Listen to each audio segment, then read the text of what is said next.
আসসালামু আলাইকুম রহমতুল্লাহ। মুসলমানদের জীবনে প্রত্যেকবার একবার হজ করা ফরজ। তা যাদের সামর্থ্য না হয় তারা উমরা করবে।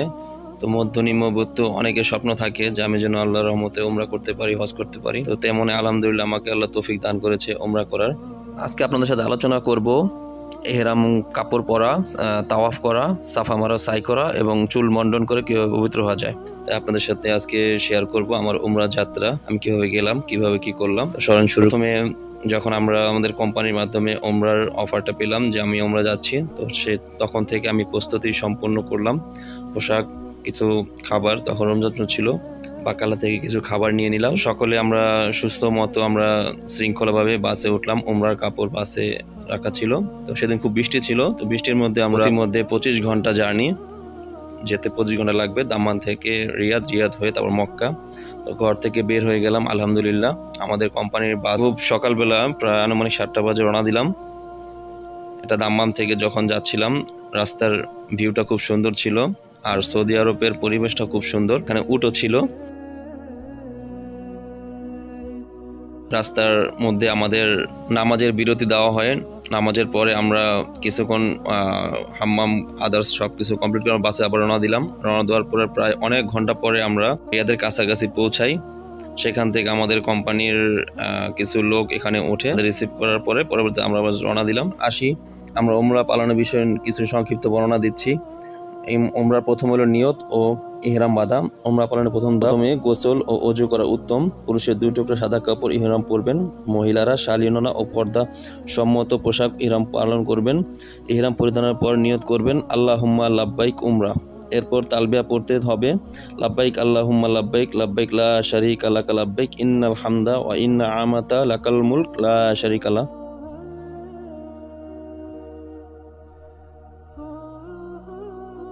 তো আমরা প্রতিমধ্যে ইফতার করে নিলাম।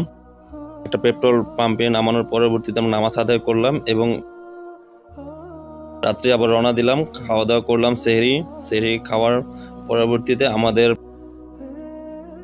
আমরা এখানে কিছু কেনাকাটা করলাম, জুতো, বেল্ট, যার যা লাগে সে কেনাকাটা করে আমরা মিকাতের কাছাকাছি চলে গেলাম। এবং সেখান থেকে আমরা মিকাত অতিক্রম করার আগে অবশ্যই নিয়ত করতে হয়। সে নিয়তটা হলো লাব্বাইক উমরাতান অথবা আল্লাহুম্মা লাব্বাইক উমরাতান।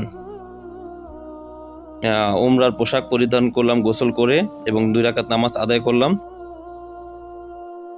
পরে আলহামদুলিল্লাহ আমরা মক্কা নগরীতে প্রবেশ করলাম এবং মক্কা নগরীতে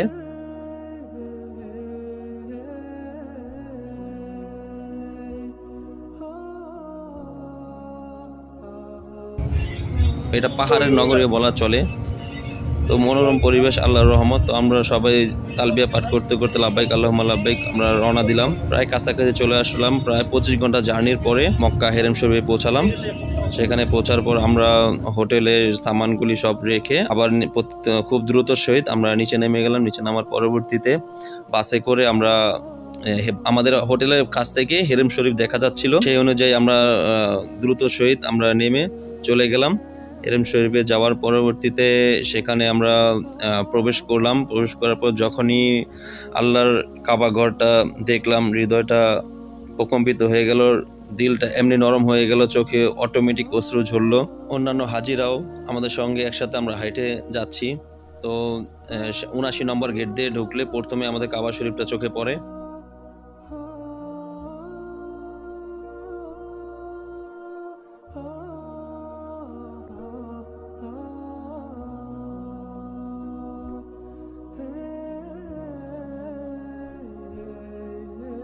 মাকামি ইব্রাহিম আমরা স্পর্শ করে দেখলাম এবং সেখানে ইব্রাহিম আলাইহিস সালামের পায়ের ছাপ সেটাও এবং তাওয়াফ করবেন, কাবা শরীফ প্রদক্ষিণ করবেন। মসজিদুল হারামে প্রবেশ করার পরে হাজরে আসওয়াদ থেকে তাওয়াফ শুরু করবেন। কাবা শরীফের ঘড়ির কাঁটার বিপরীত দিকে 7 বার প্রদক্ষিণ করতে হবে। প্রতিটি চক্করে নিজের ভাষার দোয়া ও দুরূদ কোরআন আয়াত পাঠ করবেন। হাজরে আসওয়াদ স্পর্শ করা সম্ভব হলে করবেন, নতুবা ইশারা করবেন। আর তাওয়াফ শেষে সাফা মারওয়ার থেকে সাই শুরু করবেন। তো এর মধ্যে একটা বলে রাখি যে হাজর আসওয়াদের আগে রুকনি এমন একটা কর্নার আছে, ওইখান থেকে নবী করিম সাল্লাল্লাহু আলাইহি ওয়াসাল্লাম একটা দোয়া পড়তেন, রব্বানা হাতিনা ফিদ দুনিয়া হাসানাতাও ওয়া ফিল আখিরাতি হাসানাতাও ওয়া কিনা আযাবান্নার। এটা পড়বেন। তো সাফা মারে দাঁড়িয়ে কাবার দিকে মুখ করে দোয়া করতে হবে। এরপর সাফা থেকে মারওয়া এবং মারওয়া থেকে সাফা, এভাবে মোট 7 বার। সাফা থেকে মারোয়া একবার এবং মারোয়া থেকে সাফা আরেকবার, এটা হিসাব রাখবেন। এবং পরবর্তীতে সাই করা শেষ হয়ে গেলে পুরুষেরা মাথার সব চুল মুড়িয়ে ফেলবেন, যারা প্রথমবার উমরা করবেন। পরবর্তীতে যারা করবেন তারা কিছুটা ছোট করলে হবে, এবং মহিলাদের সামান্য চুল কেটে রাখতে হবে।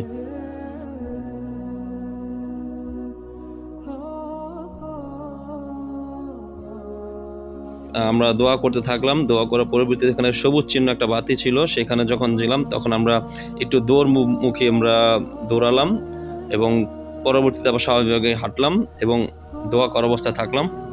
সাফা মারওয়া পাহাড়ের উপর উঠে আমরা দোয়া পাঠ করলাম, লা ইলাহা ইল্লাল্লাহু ওয়াহদাহু লা শারীকা লাহু লাহুল মুলক ওয়া লাহুল হামদ ইউহি ওয়া ইউমিত ওয়া হুয়া আলা কুল্লি শাইইন কাদির। সাফা মারওয়া পাহাড়ে সাই করার পর প্রথমবার আমরা কাবা ঘরমুখী হয়ে আমরা আল্লাহর কাছে দোয়াটা করি।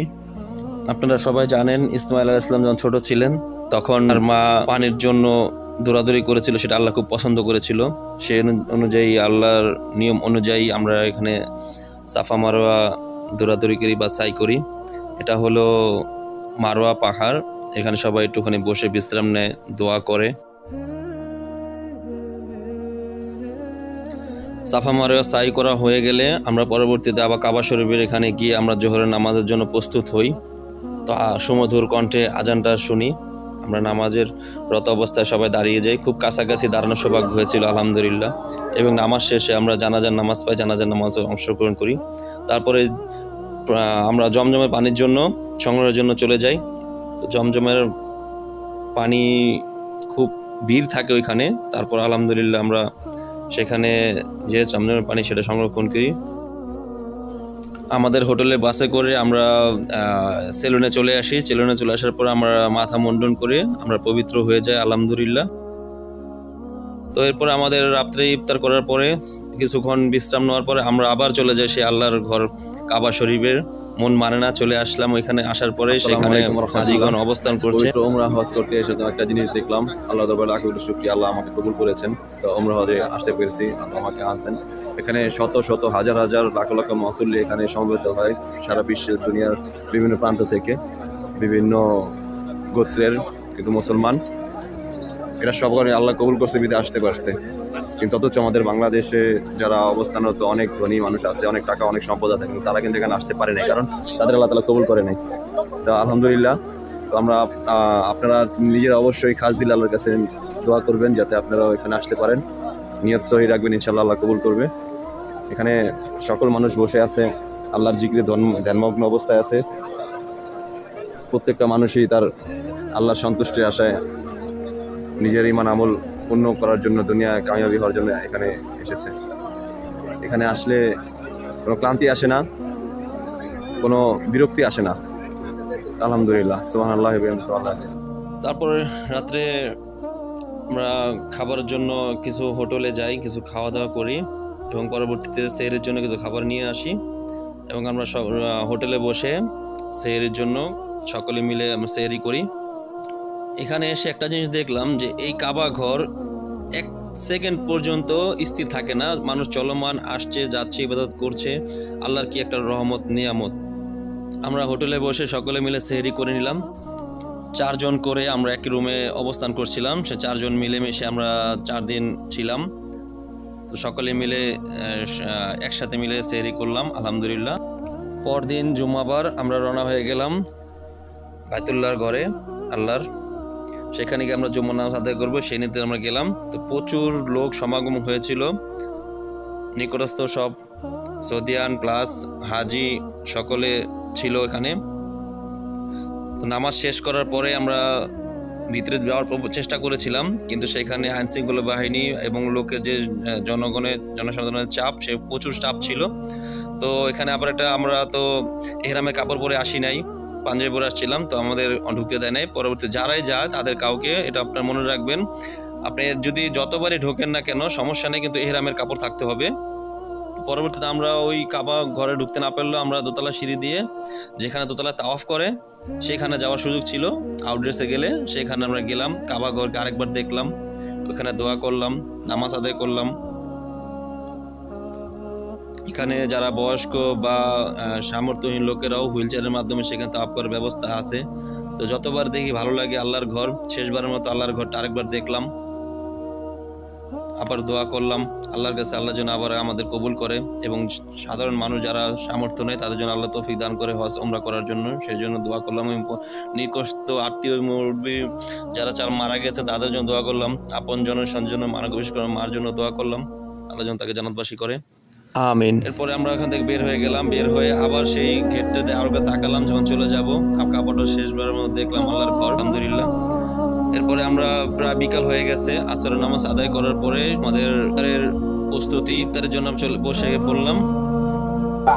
বাইতুল মোকাররম হেরেম শরীফে আজকে জুম্মাবার, রমজান প্রায় শেষ। আজকে এখানে আমরা উমরা হজের উদ্দেশ্যে আসছিলাম। এখানে আজকে ইফতারের আয়োজন আমরা নিয়ত করেছি, এখানে ইফতারি করে একবারে যাব। তো এইগুলি দিচ্ছে আমাদের হেরেম শরীফের পক্ষ থেকে, শুকরান। যে ভাই আবার এটা কলা দিল, আর এগুলি দিয়েছে হলো আপনার বিভিন্ন এলাকার অনেক মানুষে হাজিদের দিয়েছে সবের আশায়। রুটি, স্যান্ডউইচ, খেজুর, খেপসা, জুস, বিস্কুট, আজোয়া খেজুর, বিভিন্ন ধরনের খেজুর। তো যে যেরকম মনের নিয়ত অনুযায়ী করে, সাধ্য অনুযায়ী সবগুলি দিয়েছে। আল্লাহ কবুল করুক, আল্লাহ সন্তুষ্টি আশায় প্রজাতকে ইফতার করলে সব কমে না, সব বাড়ে।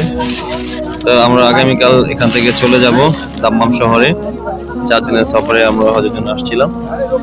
আজকে আলহামদুলিল্লাহ এখানে লাখ লাখ মুসল্লি আজকে জুম্মার নামাজ আদায় করেছে।